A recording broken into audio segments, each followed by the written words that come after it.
Welcome to today's webinar, Concentric Analytics for IoT. First we had big data, and that changed the game and meant we needed to adapt to new ways of doing things. Now the market and newspapers and press is alive with IoT and connected devices and connected world and smart world. But that IoT and the data it produces turns traditional analytics on its head. And even some of the concepts we learned from big data are now redundant. We need to evolve. IoT requires a new type of approach. We need to look at a wider ecosystem before we can even think about the data or get to the analysis. It's fast data, it's series data, but it's not even always useful data. So think about a sensor telling you it's working. Yeah, that's cool. But every second of every minute of every day of every week of every year, that could drive you to the edge. So thank you, Alan. So good afternoon, good morning, good evening, wherever you are. I'm going to talk about concentric analytics and the Internet of Things. I'll say at the outset that I don't mind whether you call it concentric analytics or you call it something else. I'm not wedded to what terms you use, but I am concerned about the way that we think logically or conceptually about the Internet of Things, and that's really the first part of what I'm going to talk about. So if I go to the agenda, which is the next slide, so I'm going to talk for a little bit about how to think conceptually about the Internet of Things. It's a starting point, it's pretty high level, it's not, if you like, getting down into the details of it.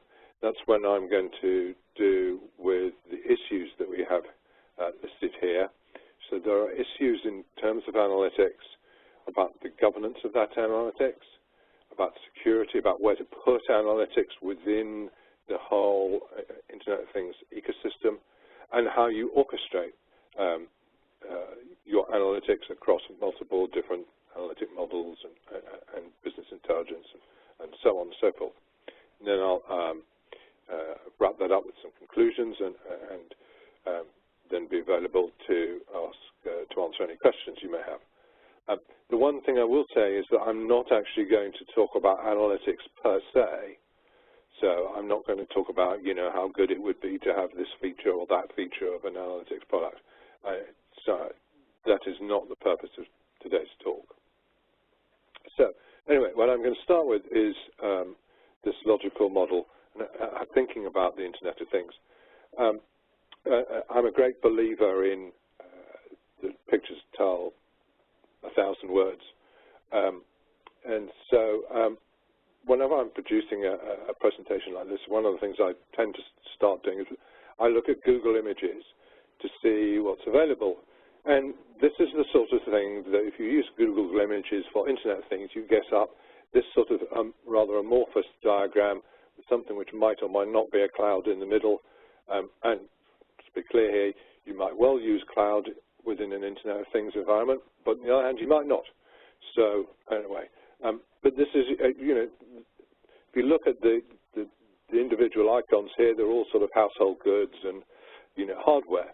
And we're actually in the business of, when we talk about analytics, we're in the business of software, so this doesn't really help. But you can get other diagrams and pictures. So here's another one. It's not really clear whether it's the cloud in the middle that's the Internet of Things or the whole picture that's the Internet of Things. But again, we're very much focused on sort of household equipment, or not so much sensors on factories' floors and oil tankers or container ships. But very much, again, hardware-focused, which doesn't really help us from a software point of view. You can get more complicated versions of the same thing, where here we've got, effectively a smart city, very focused on the end-user environment. So we've got hospital optimization, whatever that is, intelligent digital signage. So again, about the end-user applications, but it doesn't tell you how to implement this in any way from a software point of view in any sort of logical way. Or you get these sorts of, again, it's another variant on the same thing.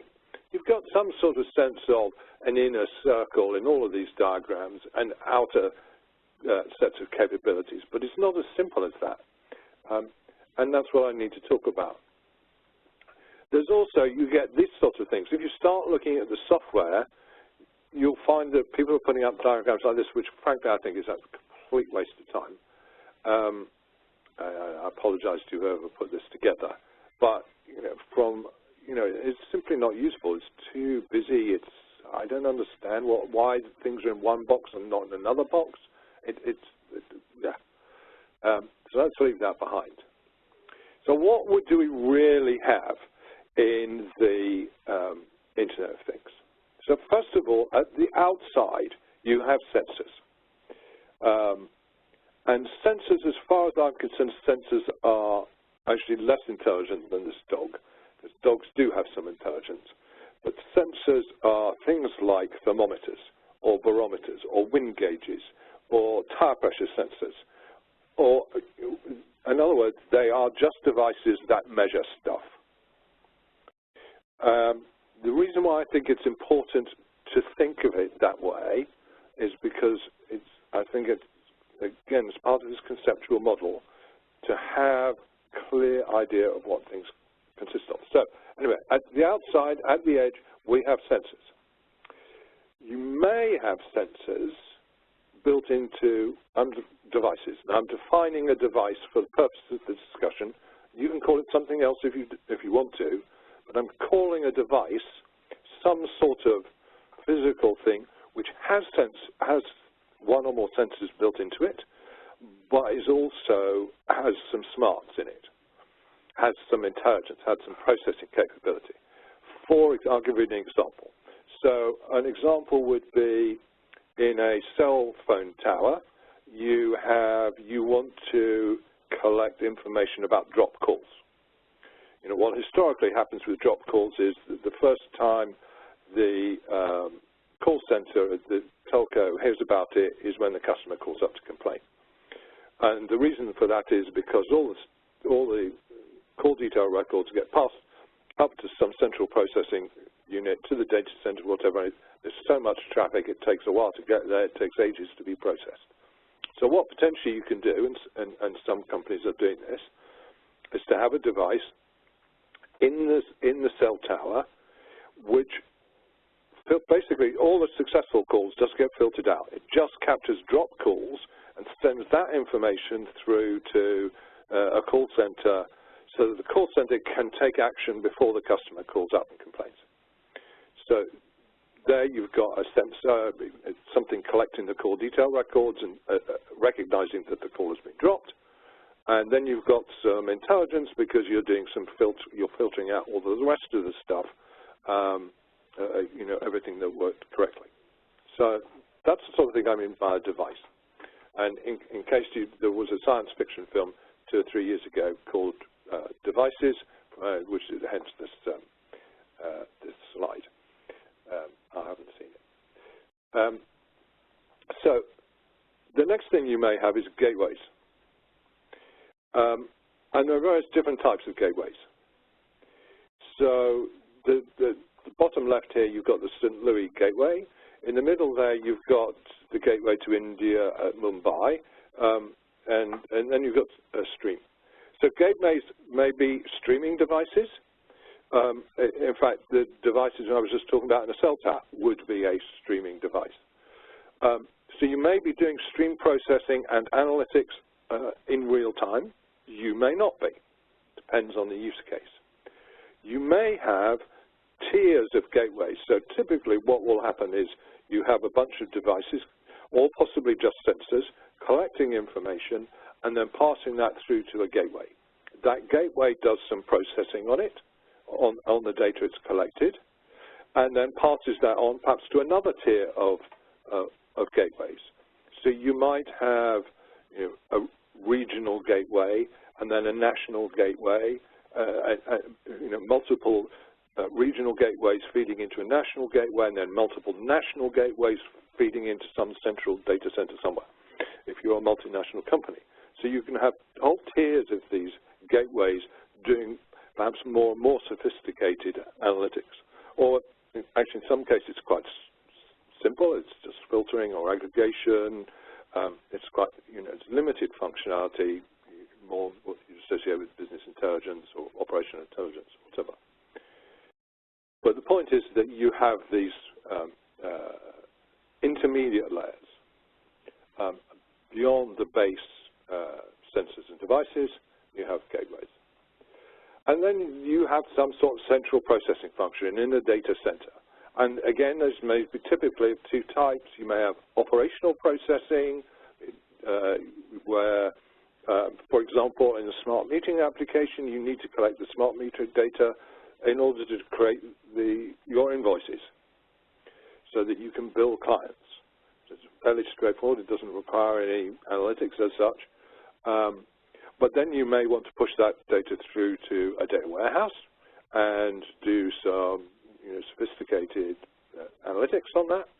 Or you may have operational environments where you're doing predictive maintenance or whatever, or some other sort of application which needs to be much more real-time, so that you're using, so you have a hybrid, what's known as HTAP environment, hybrid transactional analytic processing, so you're doing operational analytic processing in the same environment. So again, you may have multiple tiers centrally in terms of the software processing that you're doing.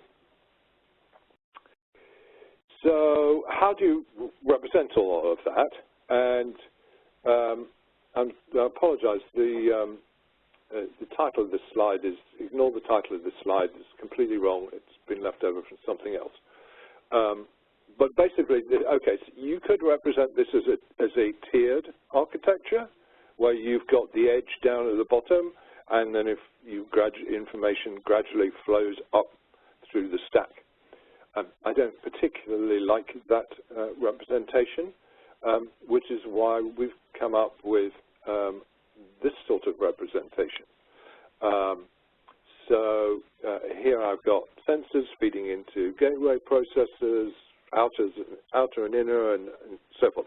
So this captures, I think, the idea of the concentric layers of analytics that are potentially involved in an Internet of Things environment. But I do want to, one point before I go on, I do want to stress is that this is very much use case dependent. There are some things which just go straight from a sensor through to central processing. There are some things that go through multiple tiers. It's very dependent. In fact, one thing I would say is you can have, if you think of an autonomous car, a self-driving car, for example, you can think of a self-driving car as an Internet of Things in its own right. It has sensors, it has oil pressure gauges, it has tire pressure gauges, it has something measuring the water temperature and how much fuel's in the tank and all of those sorts of things. And then it pulls those together, so it has an engine management system, and it has a separate system for the brakes, and the third system for the in-car entertainment, and then it will have a whole bunch of other systems for the collecting data from cameras and so on, so that it knows how to drive. And then it will have some more complex central processing unit which puts all that information together. So you can think of the connected car as an Internet of Things in its own right, but then of course it also communicates out to other cars and to traffic management systems and to smart cities and those other things. So you can actually have potentially, as I say, Internet of Things implementations as a subset of bigger implementation, Internet of Things implementations. Nobody said this stuff was easy, but that's one of the reasons why I think it's to have some sort of mental map of what this environment is like actually is a good starting point. Anyway, so having done that, let me go on to talk about issues. And the implications of the fact that you've got these different levels of analytics in different layers within the, circles within the Internet of Things. So 4 main issues that I want to address. There may be others, but these are the ones I addressed in the white paper, and I'm going to talk about now. So first of all, governance, and there are 2 aspects of governance. There's first of all this model management. So you, at least at some levels within the Internet of Things, you may well be deploying analytic models of some sort. At other levels, it may just be, as I mentioned before, filtering, aggregation, and so on. So there is a range of capabilities up to very sophisticated, machine learning, deep learning algorithms, and so on and so forth. There are also data quality issues, which are worth mentioning. Then from a security point of view, there's both an issue with sensitive data, but also the complexity and diversity of the whole environment has implications. There's also where to put analytics and orchestration. So I'll talk about these in turn.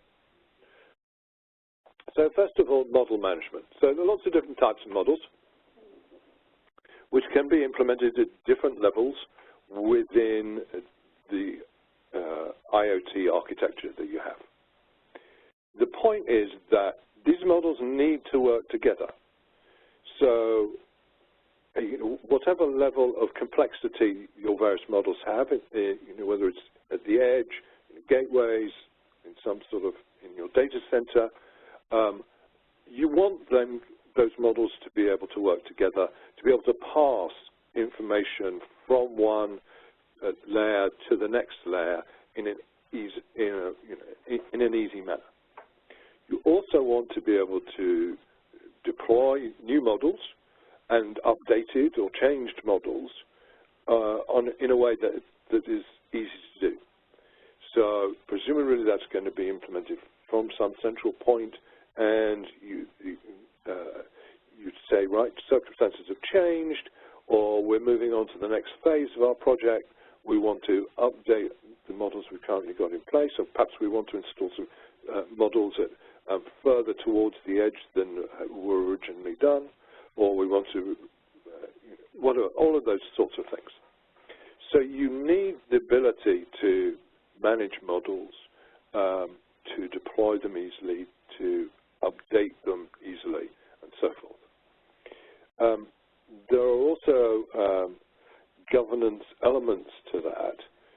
For example, the General Data Protection Regulation, which the EU is bringing in next year. One of the requirements is that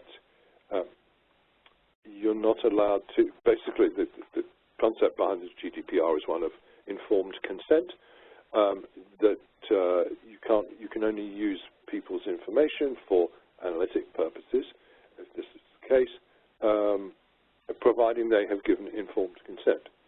And that consent needs to be, first of all, it's an opt-in, not an opt-out, and it has to be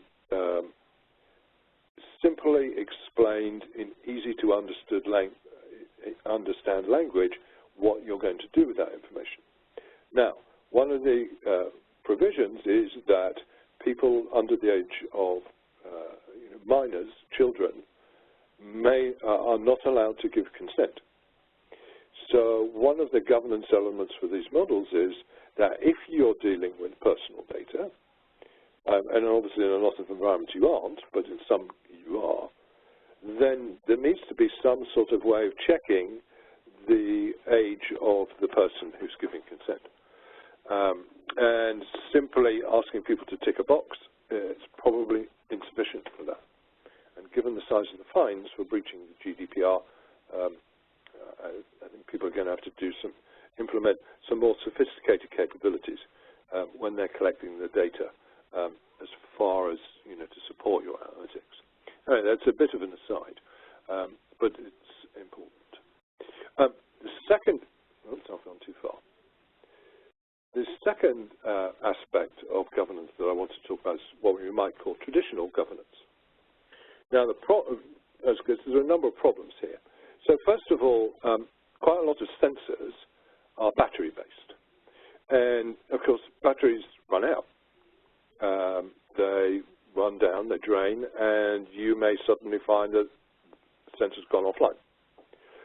Sensors also may be remotely located, and things like thunderstorms can disrupt their ability to send information.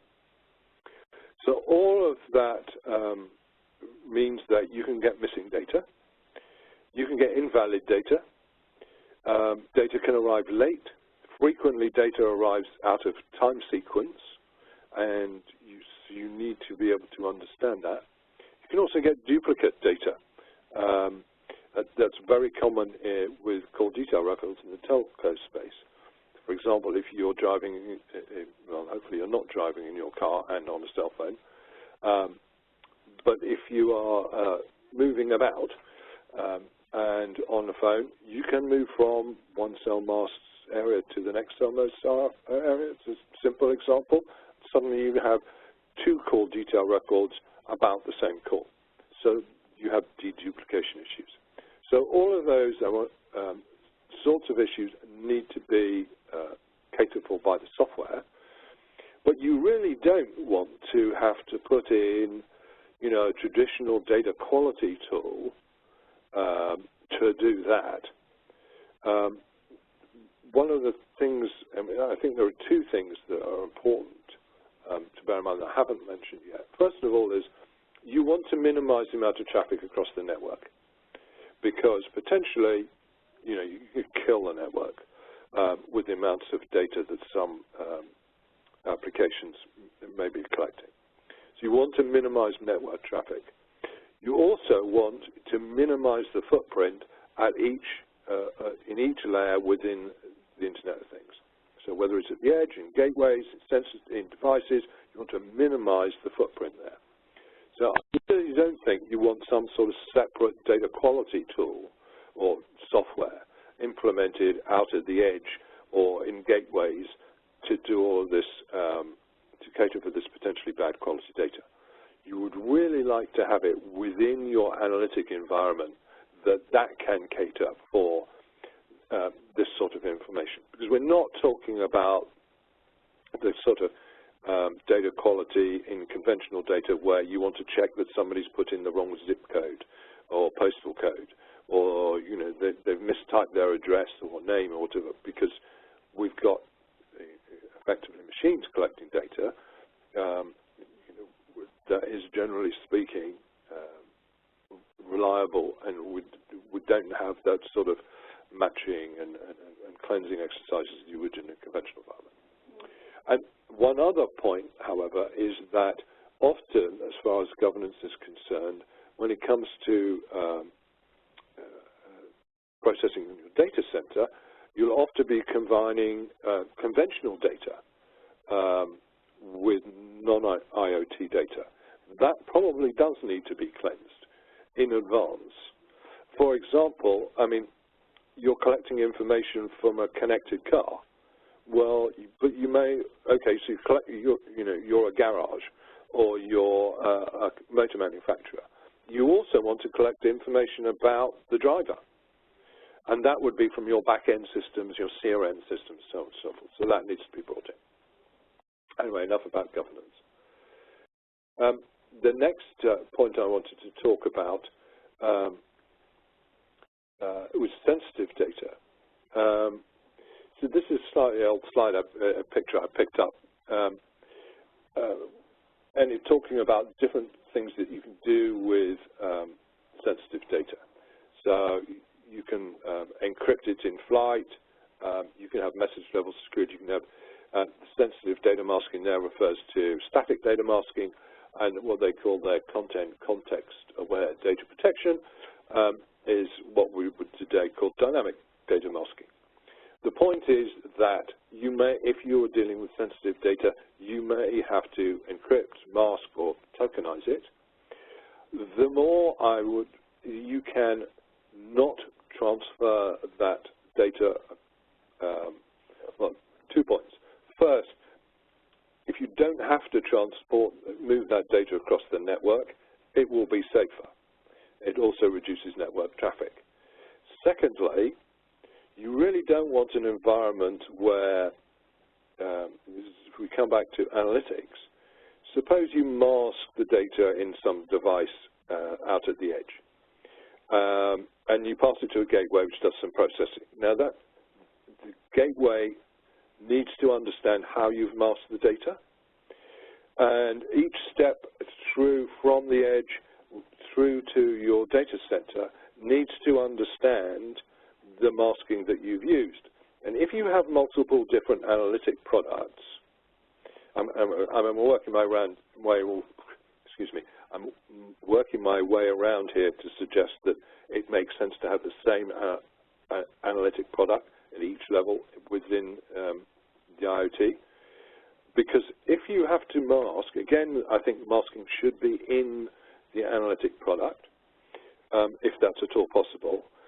But you then want each stage where you're doing more and more analysis on this data to understand that how the data has been masked, so you don't have to unmask it, remask it,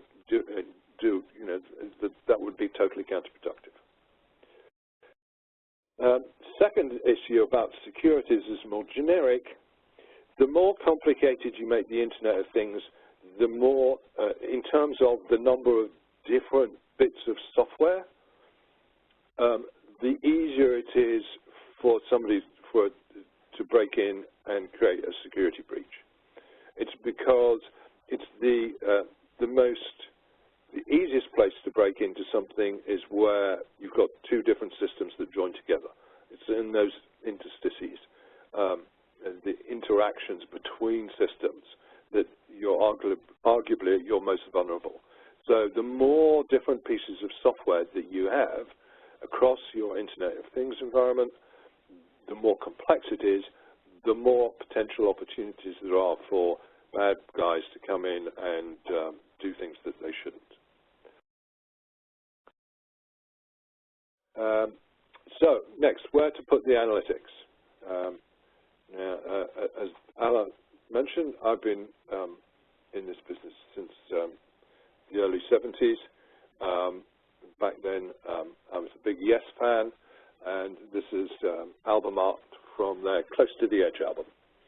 So, and the answer to where to put the analytics, well, it's not necessarily close to the edge, but the key point, I think, is, again, it comes back to this, you don't want to move data across the network unless you absolutely have to. So take the analytics to the data, not the data to the analytics. That means you want to be able to implement analytics right down at the device level, gateway level, inner gateways, outer gateways, as well as centrally.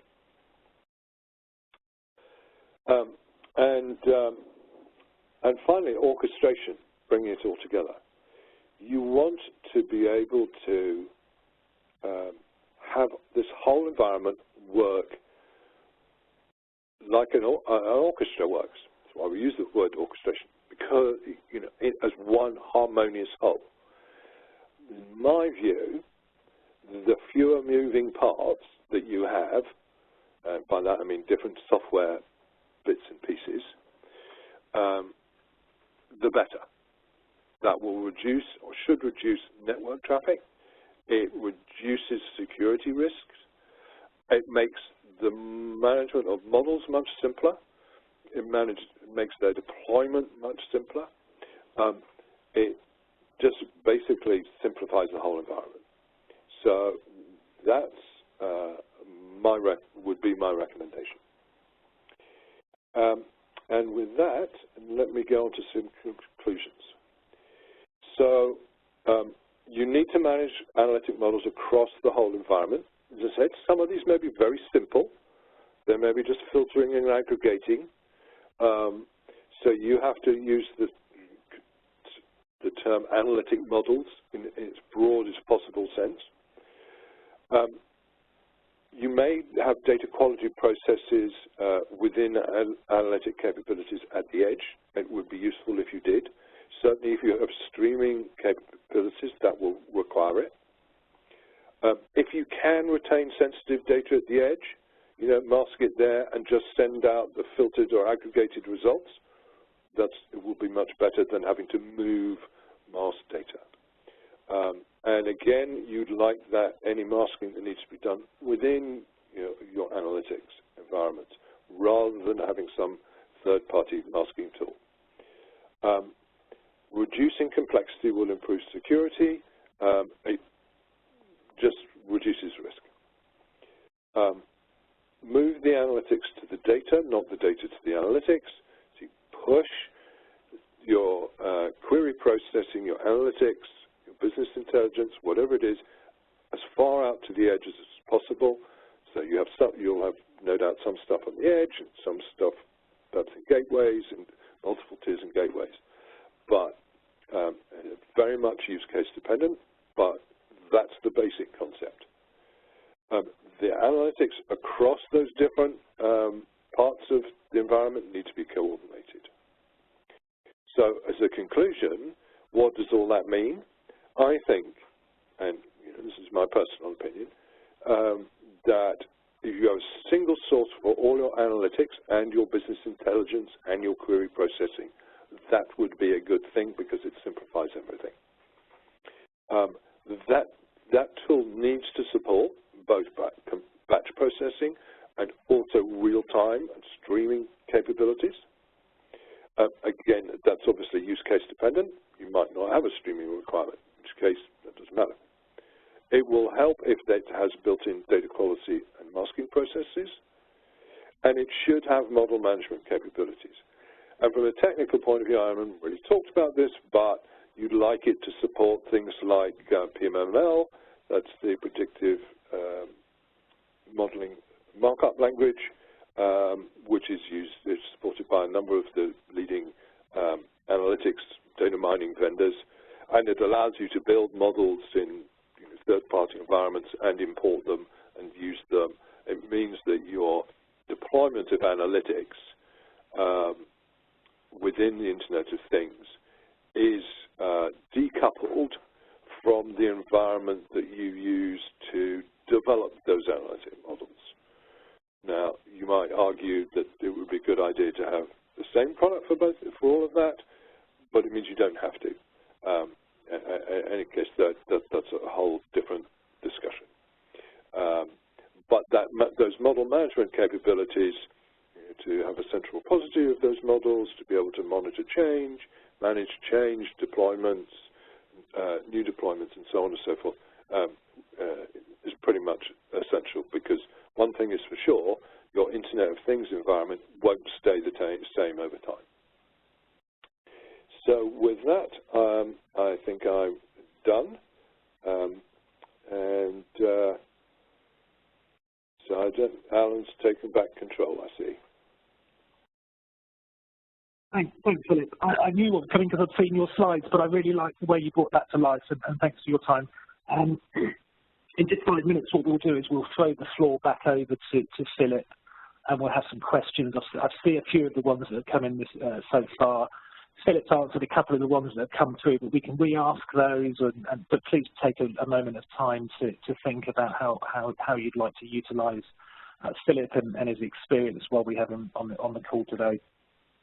Talking about bringing things to life and about evolving, quick word about how, what tools are at our disposal to help. Philip's touched on some of those. He also showed us a big ecosystem on one of his slides that looked quite messy there, and as Philip said. But what we want to do, or what I wanted to do, was just touch on something that Statistica has brought to the marketplace. So I've seen a lot of Statistica customers here, and I've also seen people that aren't. Back in June last year, we brought something to the marketplace called Native Distributed Analytical Architecture. And in its most simplest concept, we allow the math, so the analytic, and we can push that out right out to the edge. That can be a gateway or a device. It can also be where your data is currently living at the moment. So we start to see those, as the feedback to what Philip was talking about, those concentric rings of creating the data, storing the data in different ecosystems, in different places, real-time sources of data, and then all feeding all the way back to databases, but also back to the core.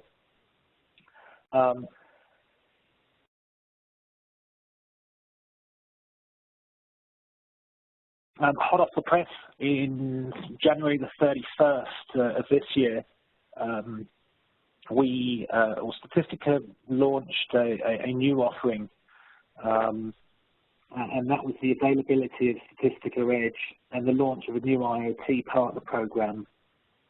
We're really looking to help organizations be better informed in today's IoT ecosystem. Again, I'm going to refer back to that slide that Philip had about how varied and vast that ecosystem of vendors and how confusing that can be in IoT deployments. But what we're looking at doing is deploying advanced analytic and data prep, also conditional logic. So let's go back to that thought about the light bulb or the sensor just telling us that everything's okay.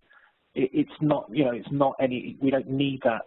But to have something out there at the edge that can make a decision, a complex decision, or even just a decision to alert us to something along the lines of conditional logic is of benefit. I'm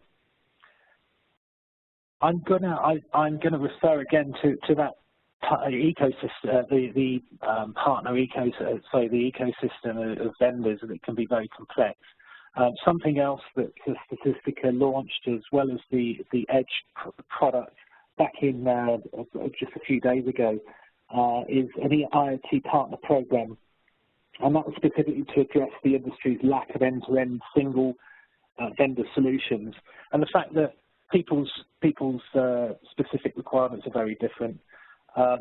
This is a cut and paste just from our site. It's up now if you want to go and find that. There are a range of customers, of partners that together can help deploy edge analytics and edge solutions. And by edge, of course, and I'm just seeing a question pop up to me, so I'll answer that as we go along. We mean edge at the edge of the network, where the data is created, where data currently resides.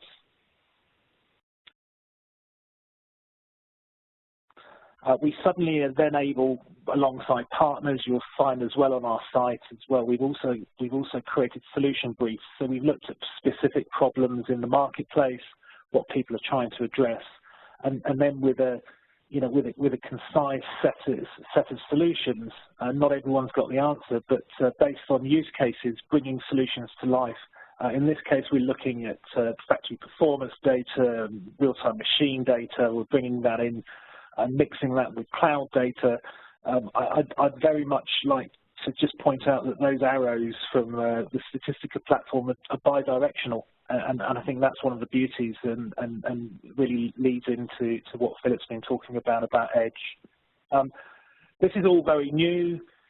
If you want any more information about that, please let us know. But what I very much want to do now is throw a few questions out to Philip. I like one that's coming from Roy. Roy mentioned this when we were halfway through, Philip, your discussion, and I think you've touched on certain elements of it. But Roy was asking, this sounds very high level. Do you have an example on who to start with this? So a checklist, for example.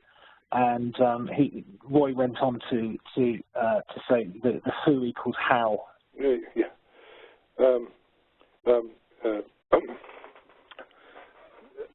No is the short answer, I'm afraid. I think the issue is it depends so much on the use case. I mean, I saw another question was asking about whether any particular industry was leading in IoT analytics, and it varies so much that it's not easy to say.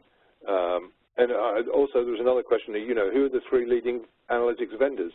It varies so much from industry to industry and the type of application that people are implementing that, there's almost impossible questions to answer in any general sense.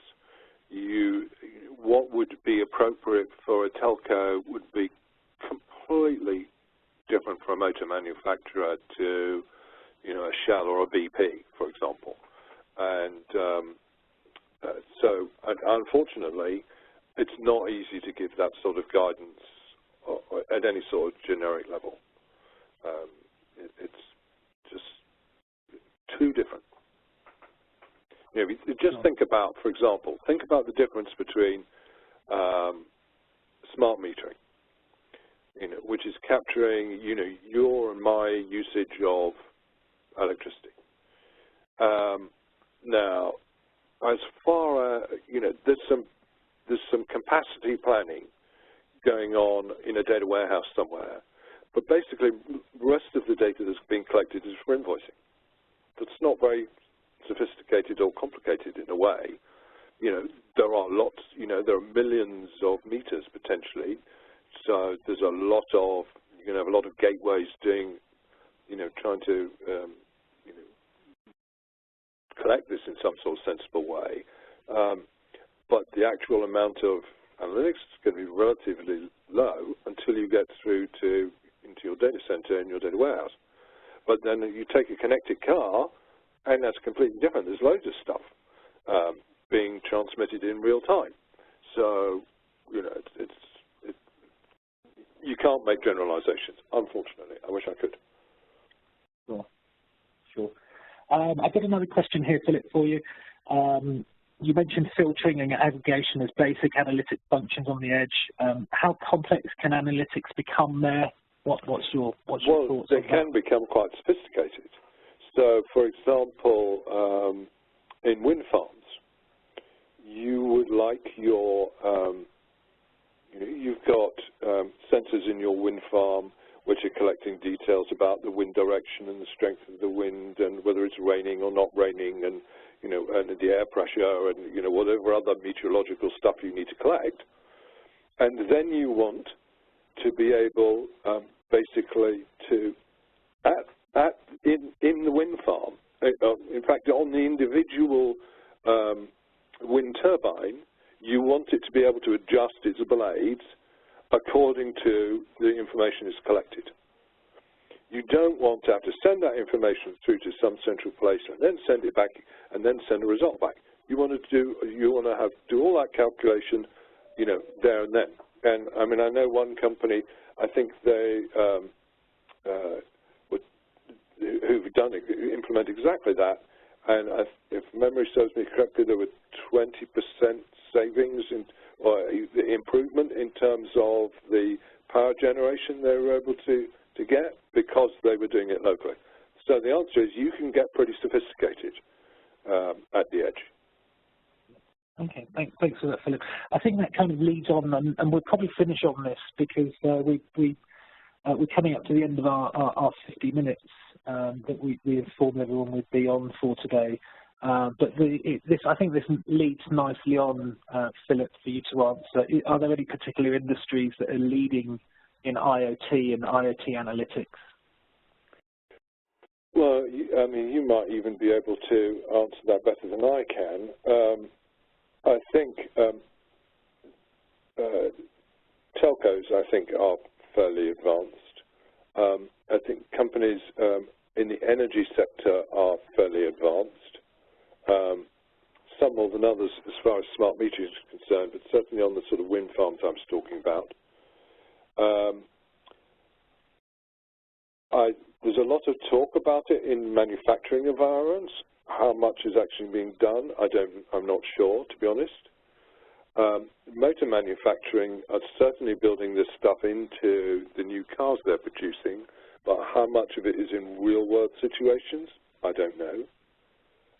I know that there are some cities who are working on smart cities initiatives based on the Internet of Things. Madrid is one example, where they're trying to tie together all their transport across the city. And by transport, I include pedestrians, cars, buses, trams, trains, everything to support, their road network in the best possible way and so forth. So I'm not sure that there's an industry. I mean, you may have a view on this based on, in terms of your customer base. I don't know if the audience would be interested to hear that, but I certainly would. Yeah, I mean, we see connected homes, we see connected cities. I think we also see very much smart factories as well, Philip, and that's where we see a lot of interest. And interestingly, I think that leads very on. I said that was going to be the last question. I'm just going to answer a question from Singda, who asks. I think the two questions kind of relate. Singda asks, do you see pharma companies using IoT at the current time, specifically around regulatory requirements? And are there any far more biotech companies that have been champions of IoT? I see that specifically also the slide that we have at the moment, talking about pharma manufacturing and also pharma manufacturing. There's been some huge benefits in using IoT data, so on CPV, so process verification. We're seeing some huge advancements with customers of ours. I very much invite Singda to contact us directly on that, and we can supply a couple of case studies. But I really would say, I'll just pop up my email address there, but I would say that smart cities, connected cars and homes, and manufacturing are really the top, and then after that I'd probably say logistics as well, and that kind of transcends quite a number of different sectors per se, whether that's cars or the supply chain. Thank you very much, everyone, for attending. I'm really impressed, actually, with how many people have joined today. The very last question that I had was, will everyone receive a copy of your white paper, Philip? So what we will be doing, please watch your inboxes. If you don't see that in the next day or two, watch your spam filters, because what we will be doing is getting a copy of Philip's white paper out. And we'll also have a recording of the WebEx today. We really appreciate everyone's help today, or everyone's joining, and very much, Philip, the value that you brought to the discussion.